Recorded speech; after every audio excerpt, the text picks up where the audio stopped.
আজকের শিশুদের ব্যায়ামের এপিসোডে আমরা ইউজ করব খুব সাধারণ এবং সবাই চেনেন এমন একটা প্রপস, সেটা হচ্ছে স্কিপিং। স্কিপিংটা হচ্ছে যে বলা যায় one of the most effective way to burn calories. যখন কার্ডিও অ্যাক্টিভিটির ক্ষেত্রে অনেকে মনে করেন যে খুব অনেক বড় ট্রেডমিল বা অনেক বেশি দামি সাইকেল বা অনেক কিছু না হলে পরে বুঝি ক্যালোরি বার্ন করা যাচ্ছে না। আবার শিশুদের ক্ষেত্রেও তারা মনে করেন যে হ্যাঁ খুব বেশি মানে মুভমেন্ট হয়তো তার খুব একটা দরকারি না বা উপযোগী হবে না। সেই ক্ষেত্রে আমরা স্কিপিংয়ের কথা বলতে পারি যে স্কিপিংটা খুবই ইফেক্টিভ ক্যালোরি বার্নের ক্ষেত্রে, পাশাপাশি শিশুর জন্য ক্যালোরি বার্ন না, তার শরীরের গঠনটা ঠিক হওয়ার জন্য, তার স্ট্যামিনা বিল্ড আপের জন্য এবং টোটাল বডি একটা ওয়ার্কআউট হিসেবে স্কিপিংটা কিন্তু খুব সহজেই ইউজ করা যায় এবং উচিত।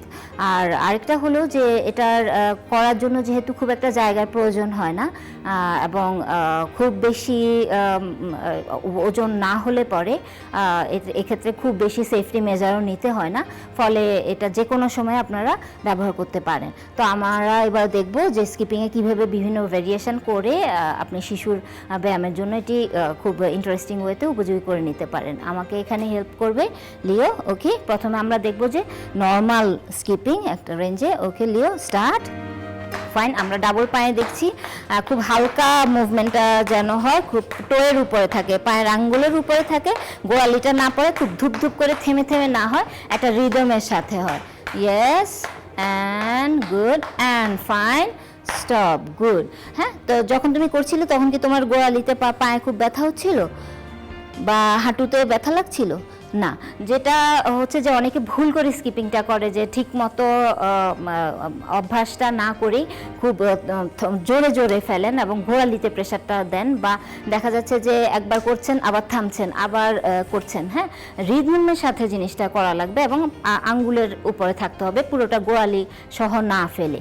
তো যখন বাচ্চারা এইভাবে মুভমেন্টটা করবে, অভ্যস্ত হয়ে যাবে, তখন আপনি অল্প অল্প করে একটু ভেরিয়েশন ইউজ করতে পারেন, যে একটা প্রপসে কীভাবে বিভিন্ন রকমভাবে করা যাবে। তো আমরা দেখলাম যে বেসিক মুভ যখন শিশু করতে করতে অভ্যস্ত হয়ে যাবে, তখন ভেরিয়েশনের জন্য আপনি বিভিন্ন ধরনের এর ভেতরে চেঞ্জ আনতে পারেন। ওকে লিও, গো।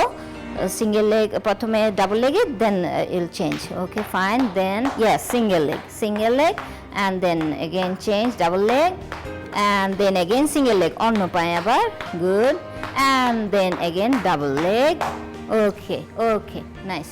তো আমরা যেটা দেখলাম যে যখন দু পায়ে করছে তখন কিন্তু এক ধরনের ওয়ার্কআউটটা হয়, আর যখন এক পায়ের উপর যাচ্ছে তখন কিন্তু পুরো শরীরের ভরটা এক পায়ের উপরে যাচ্ছে, তখন ব্যালেন্সটা আরও বেশি দরকার হয়। এবং যখন আপনি রোপ ইউজ করছেন তখন রোপের সাথে আপনার কম্বিনেশনটা, রিদমটা যদি না থাকে, তখন দেখা যাবে যে রোপটা বারবারই হয়তো পায়ে আটকে যাচ্ছে। তখন অবশ্য খুব অধৈর্য হলে হবে না, শুরুতে এটা হতে পারে, আস্তে আস্তে ঠিক হয়ে যাবে এবং আস্তে আস্তে শরীরের ভেতর রিদমটাও চলে আসবে। তো এটা খুব ভালো একটা ব্যায়াম। আপনারা যদি ওবেস থাকে শিশু, শুধু খেয়াল করতে হবে যাদের হাঁটুর খুব সমস্যা আছে তাদেরকে একটু খেয়াল করে স্টেপ বাই স্টেপ করতে হবে। আর যারা অনেক বেশি ওভারওয়েট তাদেরও দেখা যাবে যে অন স্পট কিছু মুভ করে শরীর ওয়ার্ম আপ হলে পরে স্কিপিংটাকেও ওয়ার্ম আপ হিসেবে আপনি ইউজ করতে পারেন, বাট যদি আপনার পূর্ব অভ্যাস থাকে। আর তা নইলে অন্য কয়েকটি ফ্রি হ্যান্ড অভ্যাস করে তারপর আপনি স্কিপিংটা অ্যাড করতে পারেন।